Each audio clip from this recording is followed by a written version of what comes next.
Hey guys, Milog Tarot here. Welcome back po for your kapalaran sa pag-ibig.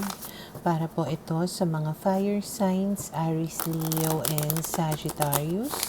Maglalagay na lang po ako ng timestamp sa may description box para po mapuntahan ninyo ang inyong zodiac signs. Pero syempre, this is a general reading, kaya hindi po lahat ay makaka-relate. Okay, so we will start po with Aries. Ano kaya yung posibleng pagdaraanan ng mga Aries sa mga susunod na mga araw? We have here the Three of Wands, the Lovers, the Six of Pentacles, and the Wheel of Fortune. Okay, so mukhang merong mga magagandang mga pagbabago or mangyayari sa iyong love life na mukhang magkakaroon ito ng progress or level up, ganyan, na maaaring makuha mo na, matanggap mo na yung mga bagay na gusto mo mula dito sa person mo, okay? Na pwedeng masusuklian niya na lahat ng mga naibibigay mo or naipapakita mo sa kanya, okay? And then we have here the Sun, the Tower, the Four of Pentacles, and the King of Swords. At dahil dyan, mukhang sa mga susunod na mga araw, magiging masaya naman kayo, with the Sun here.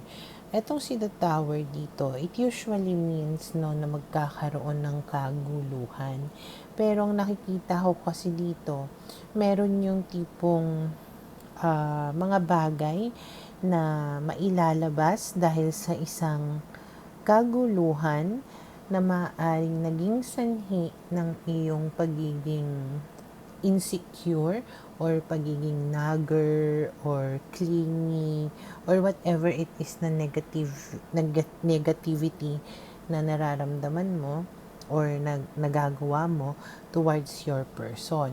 So dahil sa kaganapan na ito, maaaring mailabas nga lahat ng mga hinanakit, lahat ng mga gusto ninyo na i-open up or sabihin sa isa't isa. So dahil dyan, magkakaroon kayo ng open communication, honest communication, kung saan nga na mailalatag ninyo lahat ng mga issues ninyo at mabibigyan nyo ito ng solusyon na siyang magiging daan nga rin para mas maging masaya kayo at mas magkaroon kayo ng pagkakaintindihan at maibigay ninyo sa isa't isa kung ano talaga yung pangangailangan ninyo.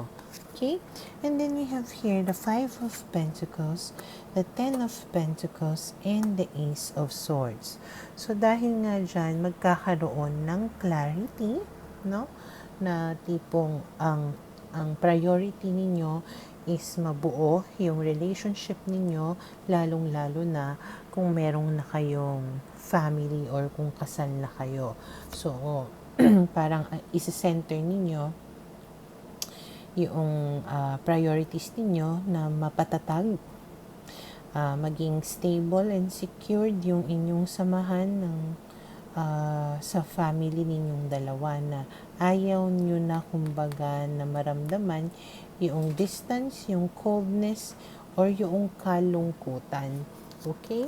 And then we have here the Justice card and the Ten of Cups. At dahil nga dyan, Justice, ibig sabihin, na itatama yung mga pagkakamali na nangyayari, yung mga dapat na mangyari, nabibigyan ng hustisya, kumbaga. At dahil nga dyan, Ten of Cups, ibig sabihin, mas magiging masaya ngayon ang inyong pagsasama. And then we have here the Nine of Swords. Ang nakikita ko lang dito na posibleng maging kalaban mo is yung overthinking mo or yung pag-aalala mo. Kaya iwasan mo na mag-negative think, iwasan mo na maging advanced. Huwag kang masyadong praning sa mga bagay-bagay. Enjoy mo. I-enjoy mo yung moment na masaya kayo na dalawa. Okay? So, for now, ito yung nakikita ko na posibleng mangyari sa mga Aries.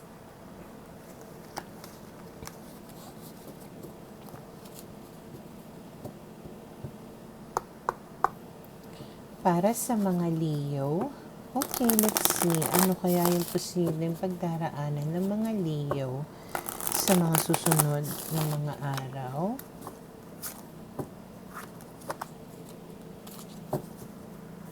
We have here the Justice card, the Four of Wands, the Devil, and the Nine of Swords.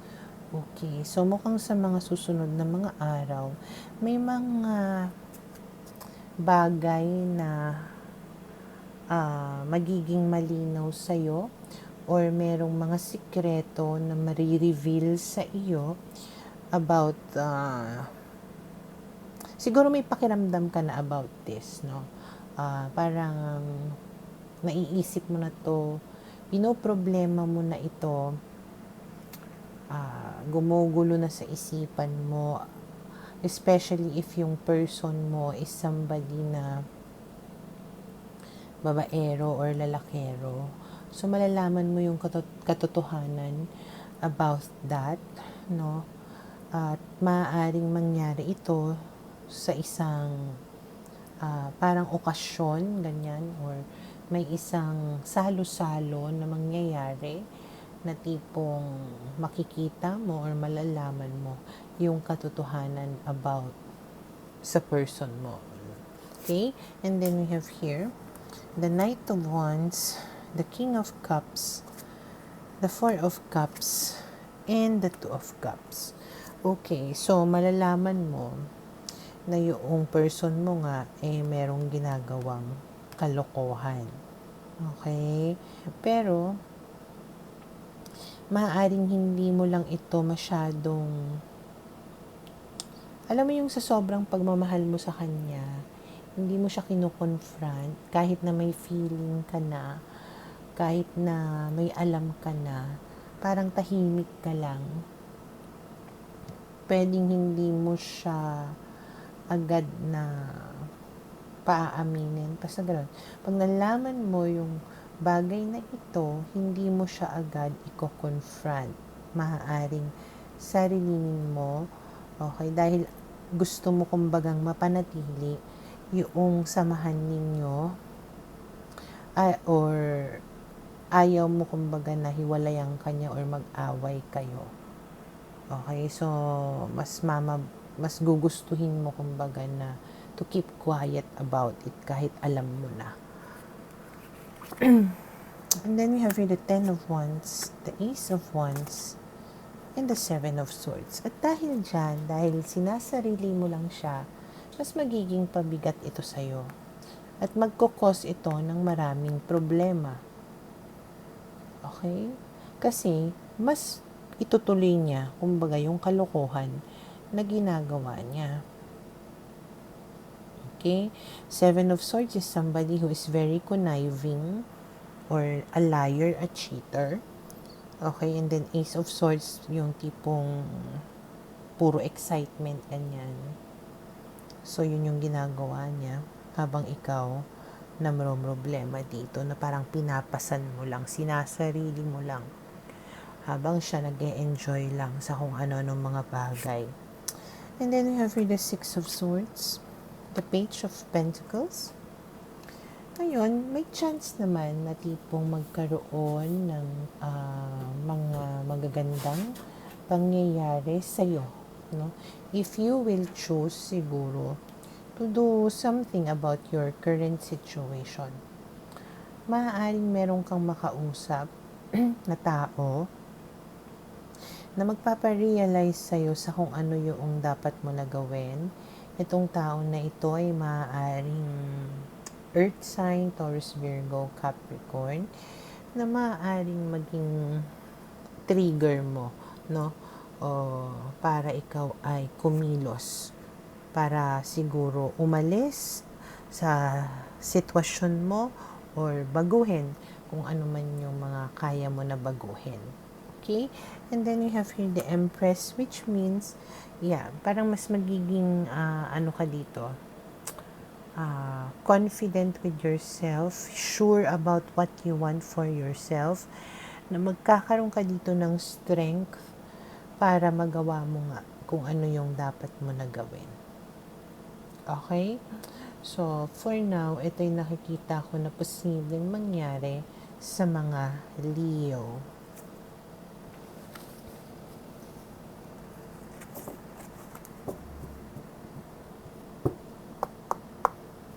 Para sa mga Sagittarius, okay, let's see. Ano kaya yung posibleng pagdaraanan ng mga Sagittarius sa mga susunod na mga araw?